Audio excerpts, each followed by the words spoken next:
कल्पना कीजिए दोस्तों, भारत का रक्षा निर्यात अब अपने शिखर पर पहुंचने को तैयार है। वह दिन दूर नहीं जब हमारा भारत विश्व मंच पर अपनी ताकत और तकनीक का परचम लहराएगा। अब जरा रुख करते हैं हमारे सम्मानित पड़ोसी देश इंडोनेशिया की ओर, जो केवल नक्शे पर नहीं बल्कि हमारे दिलों में भी खास जगह रखता है। हाल ही में यह देश कई वजहों से सुर्खियों में है। सोचिए, अपनी राजधानी को बदलना कोई आसान काम नहीं है, और इस देश में दुनिया की सबसे बड़ी मुस्लिम आबादी निवास करती है। भारत और इंडोनेशिया के रिश्ते वैसी ही मजबूत पकड़ रखते हैं जैसे किसी विशाल वटवृक्ष की गहरी जड़ें। अब गौर करिए, 2025 के गणतंत्र दिवस पर हर बार की तरह इस बार भी हमने एक खास मेहमान को आमंत्रित किया है। हमारे माननीय प्रधानमंत्री ने इंडोनेशिया के राष्ट्रपति महोदय को मुख्य अतिथि बनने का निमंत्रण दिया है।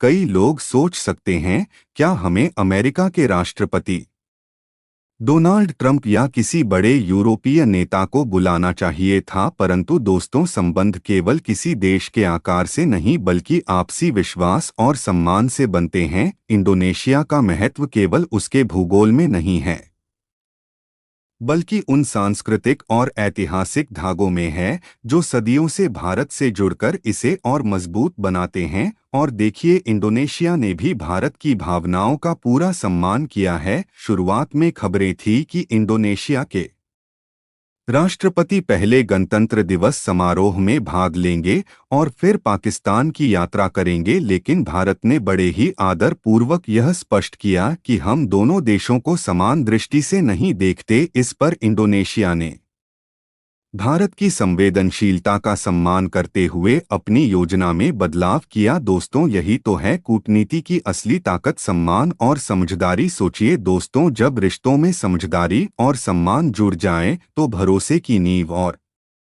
भी गहरी हो जाती है। यही बात भारत और इंडोनेशिया के रिश्तों में साफ नजर आ रही है। इंडोनेशिया ने हमारी संवेदनशीलता को पूरी गंभीरता से समझा। पहले खबरें आ रही थी कि इंडोनेशिया के राष्ट्रपति भारत दौरे के बाद पाकिस्तान भी जाएंगे, लेकिन भारत की भावना का आदर करते हुए उन्होंने अपने कार्यक्रम में बदलाव किया और अब वे भारत से सीधे मलेशिया की यात्रा करेंगे। यह कदम सिर्फ एक यात्रा का बदलाव नहीं बल्कि दोनों देशों के बीच मजबूत होते भरोसे का प्रतीक है। अब जरा सोचिए, इस भरोसे का असली असर क्या है? इंडोनेशिया भारत को अब तक का सबसे बड़ा डिफेंस एक्सपोर्ट ऑर्डर देने जा रहा है, और यह कोई मामूली सौदा नहीं है बल्कि $450 मिलियन की एक ऐतिहासिक डील है जिसमें ब्रह्मोस मिसाइल शामिल है। यह वही ब्रह्मोस मिसाइल है जो भारत की सैन्य ताकत का गर्व है।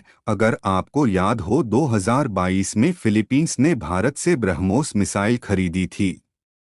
उस समय $375 मिलियन की वह डील भारत की सबसे बड़ी डिफेंस एक्सपोर्ट डील थी। लेकिन अब इंडोनेशिया के साथ हो रही यह $450 मिलियन की डील उससे कहीं बड़ी है। यह सिर्फ व्यापार नहीं है बल्कि भारत की बढ़ती सैन्य ताकत और वैश्विक भरोसे की मिसाल है। कहा जा रहा है कि जब इंडोनेशिया के राष्ट्रपति प्राबो भारत द्वारे पर आएंगे, तब यह ऐतिहासिक सौदा प्रधानमंत्री नरेंद्र मोदी और राष्ट्रपति प्राओ के बीच साइन किया जाएगा। यही वजह है कि गणतंत्र दिवस पर उन्हें मुख्य अतिथि के तौर पर आमंत्रित किया गया है। सोचिए दोस्तों, यह सिर्फ मिसाइलों का सौदा नहीं बल्कि विश्वास और दोस्ती का मजबूत बंधन है। अब देखना यह है कि यह दोस्ती और कितनी ऊंचाइयां छुएगी। दोस्तों, अब जरा सोचिए, आने वाले वक्त में इंडोनेशिया भारत का कितना महत्वपूर्ण रक्षा साझेदार बनने जा रहा है।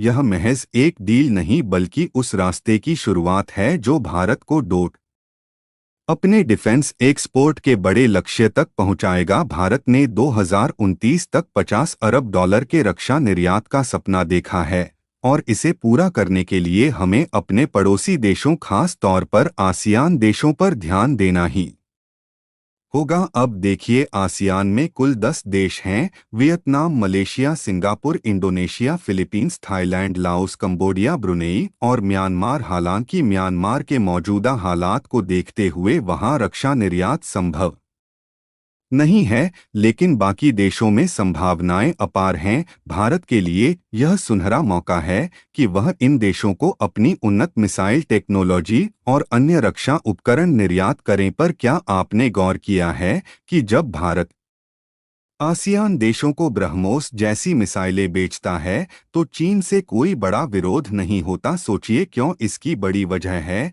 कि ब्रह्मोस मिसाइल भारत और रूस की संयुक्त साझेदारी का नतीजा है। ब्रह्मोस एरोस्पेस में रूस की 51 पर हिस्सेदारी है और भारत की 39 पर, यानी जब भारत यह मिसाइलें बेचता है तो इससे रूस को भी मुनाफा होता है। यही वजह है कि चीन ज्यादा कुछ नहीं कहता, क्योंकि इसमें रूस का भी फायदा छुपा है। अब इसकी तुलना कीजिए फिलीपींस की अमेरिका से होने वाली डील्स से। जैसे ही फिलीपींस ने अमेरिका से टाइफून मिसाइल सिस्टम खरीदने का इरादा जताया, चीन ने कड़ी प्रतिक्रिया। चीन को अमेरिका की बढ़ती मौजूदगी बर्दाश्त नहीं होती, लेकिन भारत और रूस की साझेदारी को लेकर वह शांत रहता है। तो दोस्तों, यह रणनीति केवल व्यापार की नहीं बल्कि समझदारी और संतुलन की भी है। भारत का लक्ष्य अब केवल रक्षा सामान बेचना नहीं है, बल्कि रणनीतिक साझेदारी को मजबूत बनाना भी है। सोचिए, जब यह डील्स आगे बढ़ेंगी तो भारत की स्थिति वैश्विक मंच पर कितनी मजबूत होगी। अब सोचिए, भारत हथियार बेचे भी तो किसे? पाकिस्तान या चीन को तो बिल्कुल नहीं। अफ्रीका के कुछ देश जरूर खरीद सकते हैं, लेकिन अभी उनकी प्राथमिकता कुछ और है। यूरोप की बात करें तो वहां के देश अमेरिकी हथियारों पर ज्यादा निर्भर हैं। ऐसे में भारत के पास सबसे बड़ा मौका है अपने आसपास के देशों में रक्षा उपकरण बेचने का, खासकर आसियान देशों को। इन 10 देशों Vietnam, Malaysia, Singapore, Indonesia, Philippines, Thailand, Laos, Cambodia, Brunei और म्यांमार के साथ भारत अपने रक्षा संबंध और मजबूत कर सकता है। इससे दो बड़े फायदे होंगे। पहला, भारत का डिफेंस एक्सपोर्ट का सपना साकार होगा। दूसरा, इन देशों में शांति और स्थिरता बनी रहेगी, क्योंकि असियायर यह मिसाइलें और रक्षा उपकरण चीन की आक्रामकता से बचाव के लिए खरीदे जा रहे हैं, न कि किसी हमले के लिए। अब बात करते हैं शबांग पोर्ट की। इंडोनेशिया का यह पोर्ट भारत के लिए रणनीतिक रूप से बेहद अहम है। कहा तो यह भी जाता है कि यह पोर्ट अब लगभग भारत का ही बन चुका है। भारतीय नौसेना यहाँ सक्रिय रूप से मौजूद रहती है। भारत और इंडोनेशिया मिलकर इस पोर्ट को और विकसित करने की योजना बना रहे हैं, ठीक वैसे ही जैसे भारत ने चाबहार पोर्ट को विकसित किया। इससे इंडोनेशिया को आर्थिक फायदा होगा और भारत की सुरक्षा भी और मजबूत होगी। दोस्तों, यही है रणनीति की असली ताकत, जहां दोस्ती, विकास और सुरक्षा एक साथ आगे बढ़े। अब देखना यह है कि भारत और इंडोनेशिया की यह साझेदारी भविष्य में क्या नया मोड़ लेती है।